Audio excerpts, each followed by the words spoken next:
Hey everybody, welcome to Ask Ron. I'm doing this the day after Halloween party, which I grew these very sweet sideburns for. I'm going to be shaving these off as soon as I'm done with this video, but what the heck, I want to show them off one last time. So today I don't really have a question to answer so much as something, an experience to recount. A lot of people ask me, and I've asked a lot of other people, what their first competition experience was like. And it's something I think everyone that's competed will have very fond memories, regardless of how well they did or didn't do. It's an incredible, unique experience to compete for the first time. It was for me, and it was for everyone I've ever talked to. So how did I decide I was going to compete? So late in '88, it must have been around November, December. I had started picking up a magazine called Natural Bodybuilding because around that point I'd been reading the magazines for a little over a year, and I'd come to realize that I was drug-free, and the guys I was looking at in the magazines like Flex Muscle and Fitness, Iron Man Muscular Development, they weren't natural. So, they were cool. I was a huge fan of the sport, as I still am. But as far as people to aspire to, I couldn't aspire to look like those guys because at that point I was drug-free for life, and I planned on staying that way forever. I did for many more years, actually. But the point is, so I'm looking at this Natural Bodybuilding magazine, which has physiques in it, most of which look more attainable. Some of the guys, they had some genetic freaks. They probably had a couple guys that really were on drugs, but whatever. For the most part, there were physiques in there that I could relate to. And in the back, they had a section showing competitions all over the country, different organizations. So, of course, I'm looking for one around me. It's not too far away. So I see in upcoming March 1989, there was a show by ANBC, which was the American Natural Bodybuilding Conference. It was a drug-free for life organization. You had to be drug-free for life to compete with them, based on a polygraph test that you took at every show. So that was coming up in March. It was a show called the Colonial Classic. I said, okay, Fall River, that's not too bad of a drive. I was back living at home, going to college, so it was like, it's a 45-minute ride. So I said, okay, I'll do that show. And I saw it didn't have a teenage class. I was 19, like I said. It had a junior class, which was either up to age 22 or 23, but whatever. I was like, this is cool. I didn't even think about that. So I did all my training for that show at, this is what my workouts were like. I belonged to the Nautilus room of the Boston YMCA on Huntington Ave, next to Northeastern University. I specifically joined that place because at that time, for the year before and that year, my first 2 years of college, I was utterly and thoroughly convinced that Nautilus machines were superior to free weights or any other type of machines that were being manufactured. And I was going to have the most efficient, effective workouts using Nautilus machines. And I did what they recommended, which was 3 intense full body routines a week. Typically, I was on a Monday, Wednesday, Friday schedule. I did the whole body 3 times a week. It was just like, 2 sets on the chest press machine, 2 sets on their pullover machine for your back, 2 sets of leg extensions, 2 sets of leg curls, and on and on.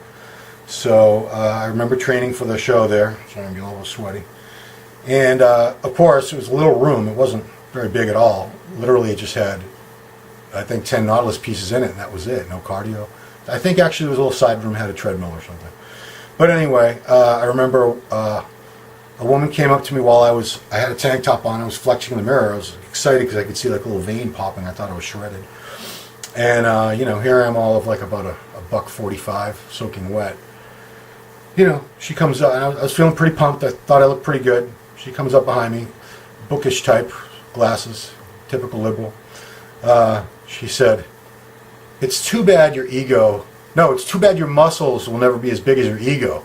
And that just really crushed me right there. Maybe she was right. But I was like, wow, why did she say that to me? I felt so bad. It's like, I'm a horrible person because I'm vain. I'm posing and flexing in the mirror in front of a gym. There wasn't the right environment for it. Obviously, this was not a hardcore gym by any means.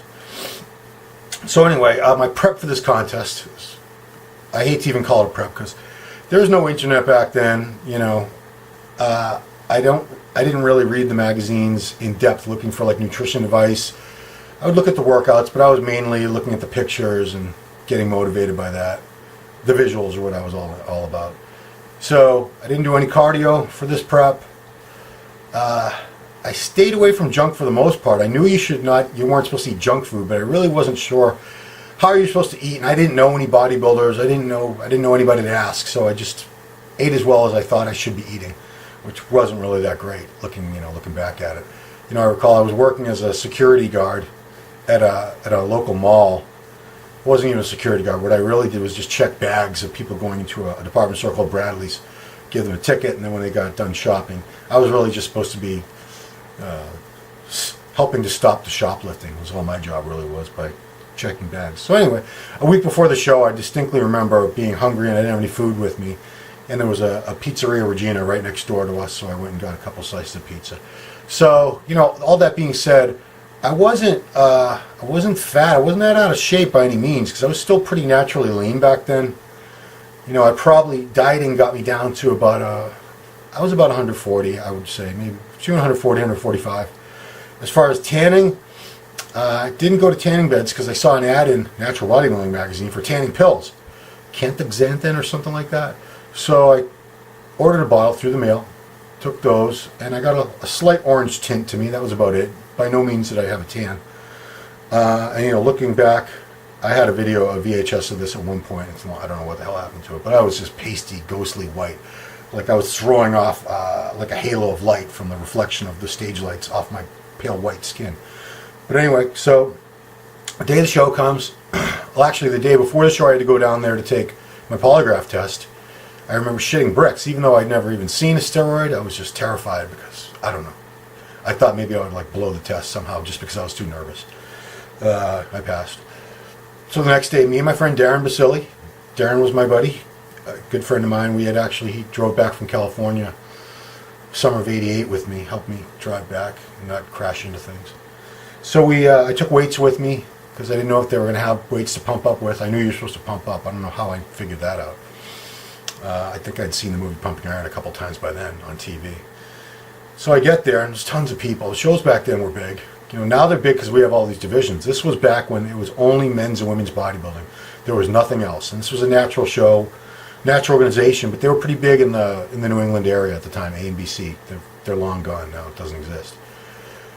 So I get there, get backstage, and the first thing I notice is, wow, everyone's really dark. Really dark. And I'm looking at my skin, I'm like, I fucked up. I fucked up big time. But it wouldn't have mattered, as it turned out. I looked around, a lot of these guys, especially the ones that were 22 or 23, they were just so much better developed than I was. And this is, drug-free. They were all drug-free, I'm pretty damn sure. But these are some jacked-looking kids. I was impressed, and I was still excited, though. I knew I wasn't going to do well. I could tell by looking around, these guys were better than me. I needed more time. I shouldn't have jumped the gun and competing so fast. I should have gone to a couple contests and seen what it was all about before I really jumped in like that. But you know what? I was really enthusiastic. I really wanted to do it, and I have no regrets. It was a great time. I remember being backstage. It was just a cool thing, but I could smell the Protan, something I really should have used, but I had no idea it even existed. And just seeing all these other people, young guys that were into this as much as I was.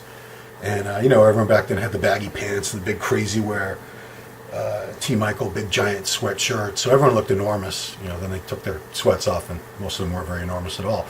But I distinctly remember one kid, I think he was in the men's class, but I'm not sure. He might have been in the junior medium class or junior tall class. I was in the short class. It was like 15 of us.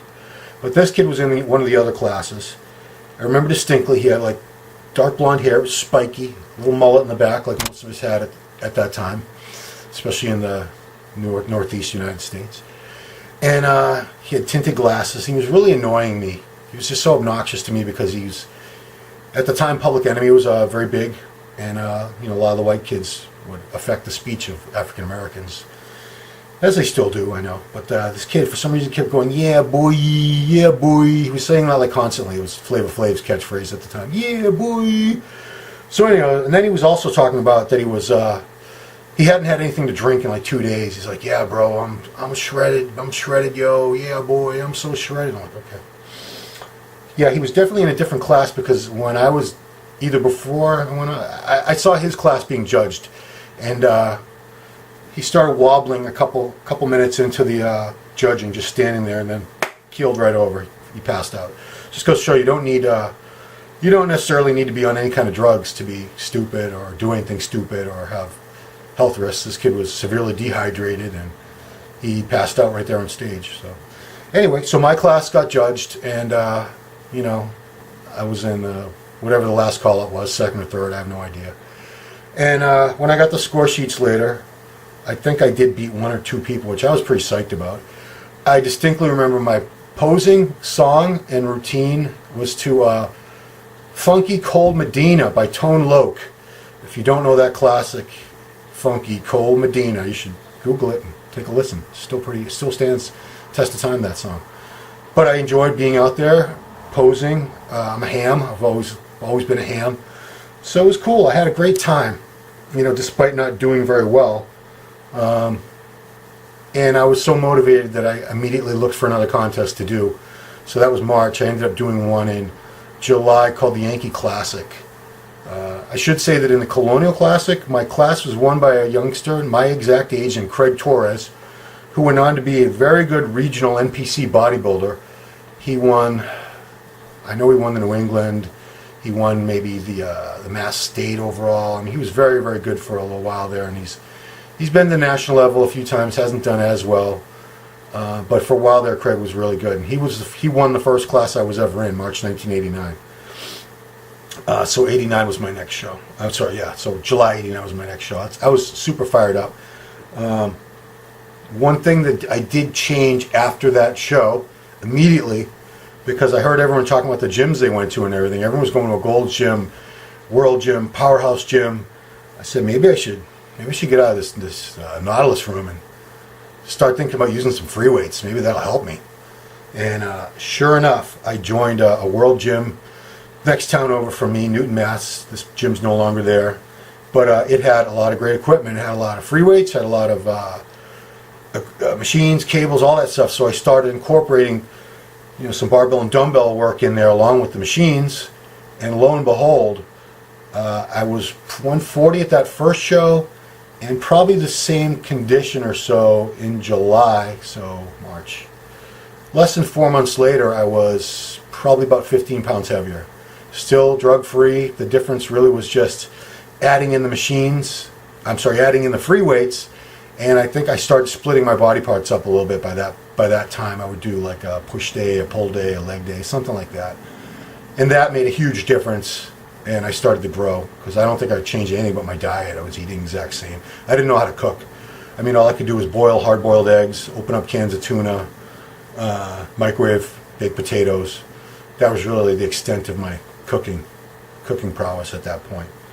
But like I said, I had an awesome time in that first competition, and I encourage everyone to do it once, just to really see what the experience is like, to diet down and see what your body actually looks like, very lean, even though I didn't do it because I had no idea. But you know, you guys have all this info now, tons and tons of info on dieting, contest prep, how to do it. So you know, you won't be in the same boat I was, and you have a lot of options. You have different organizations. You have the NPC, primarily in the United States. That's the one I've been with since 1994, and it's the only organization I compete in now. I've stayed loyal to them, obviously, and will continue to do so in search of my pro card as I age older and older. Someday I'm going to be back. But anyway, that's been this edition of Ask Ron, and hope you enjoyed it. And next time I'll definitely get to some questions. Thanks for watching.